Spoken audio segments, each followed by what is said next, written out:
ನನಗೆ ಇನ್ನೊಂದು ಕಾರ್ಯಕ್ರಮ ಇರೋದ್ರಿಂದ ನಾನು ಇದಕ್ಕೆ ಹೋಗ್ಬೇಕು. ಎಲ್ಲಿಗೆ? ಬಿಡದಿಗೆ ಹೋಗ್ಬೇಕಾಗಿದೆ. ಅಲ್ಲಿಂದ ಮತ್ತೆ ಕಿತ್ತೂರಿಗೆ ಹೋಗ್ಬೇಕು ನಾನು. ಅದರಿಂದ ನಾನು ಹೆಚ್ಚು ಹೊತ್ತು ಇರ್ಲಿಕ್ಕಾಗಲ್ಲ. ನಿಮ್ಮೆಲ್ಲರಿಗೂ ಕೂಡ ಶುಭಾಶಯ ಕೋರ್ಲಿಕ್ಕೋಸ್ಕರ ಬಂದಿದ್ದೇನೆ.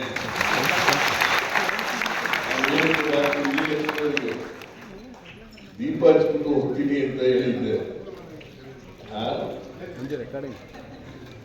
ಅದಕ್ಕೆ ಇವತ್ತು ಬಹಳ ವರ್ಷಗಳಿಂದ ಇದನ್ನ ಕಾಳಿದಾಸ ಎಜುಕೇಶನ್ ಮತ್ತು ಅಹಲ್ಯ ವತಿಯಿಂದ ಮಾಡ್ಕೊಂಡು ಬರ್ತಾ ಇದ್ದಾರೆ. ಡಾಕ್ಟರ್ ಪರಮೇಶ್ ಮತ್ತೆ ಡಾಕ್ಟರ್ ವಿಜಯಲಕ್ಷ್ಮಿ ಪರಮೇಶ್ ಇಬ್ಬರು ಡಾಕ್ಟರ್.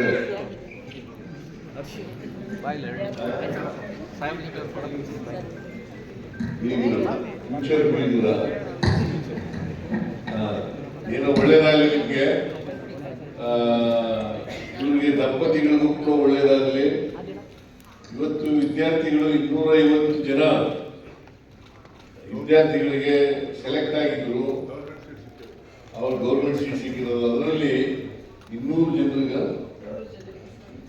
ಜನರಿಗೆ ಸ್ಕಾಲರ್ಶಿಪ್ ಅನ್ನ ಕೊಡ್ತಾ ಇರತಕ್ಕಂಥ ಕೆಲಸವನ್ನು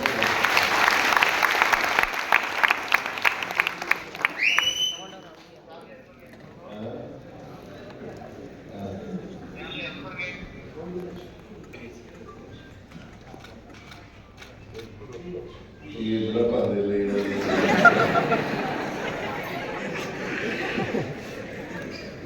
ಯಾರ್ಯಾರು ಸ್ಕಾಲರ್ಶಿಪ್ ಅನ್ನ ಪಡ್ಕೊಂಡಿದ್ದಾರೆ ಅವರೆಲ್ಲರೂ ಕೂಡ ಮುಂದಿನ ದಿನಗಳಲ್ಲಿ ನೀವೆಲ್ಲ MBBS ಪಾಸ್ ಮಾಡಿದ ಮೇಲೆ, ಆಮೇಲೆ MD ಅಥವಾ MS ಮಾಡಿದ ಮೇಲೆ, ಆಮೇಲೆ ನೀವು ಕೂಡ ಸಮಾಜಮುಖಿಯಾದಂಥ ಕೆಲಸವನ್ನು ಮಾಡಬೇಕು.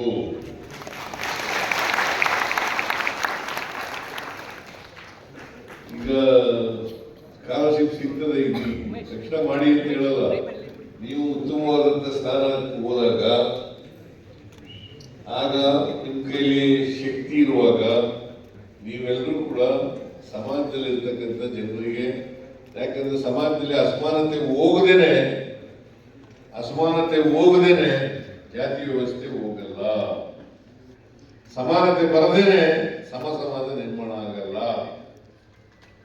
ಸಮಾಜ ನಿರ್ಮಾಣ ಆಗ್ಬೇಕಾದ್ರೆ, ಜಾತೀಯತೆ ಹೋಗ್ಬೇಕಾದ್ರೆ ನಾವೆಲ್ಲರೂ ಕೂಡ ನಾವು ಏನು ಗಳಿಸಿದ್ದೀವಿ ಅದರ ಸ್ವಲ್ಪ ಭಾಗನ ಜನರಿಗೆ, ಸಮಾಜಕ್ಕೆ ಖರ್ಚು ಮಾಡಿದ್ರೆ ಬಹಳ ಒಳ್ಳೇದಾಗ್ತದೆ.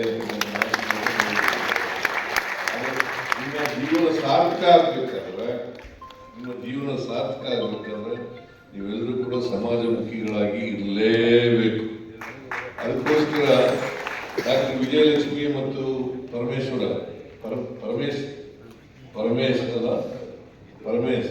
ಅವರು ಬೆಳೆಸಿದ್ದನ್ನ ಸಮಾಜಕ್ಕೆ ಕೊಡ್ತಕ್ಕಂಥ ಪ್ರಯತ್ನವನ್ನು ಮಾಡ್ತಾ ಇದ್ದಾರೆ.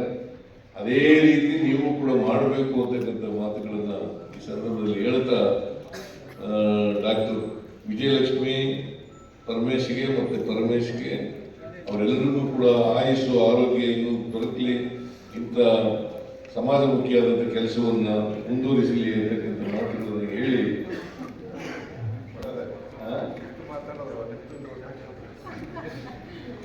ನಿಮ್ಮೆಲ್ಲರಿಗೂ ಒಳ್ಳೆಯದಾಗಲಿ, ನಿಮ್ಮ ಭವಿಷ್ಯ ಉಜ್ವಲ ಆಗಲಿ ಅಂತಕ್ಕಂಥ ಮಾತುಗಳನ್ನು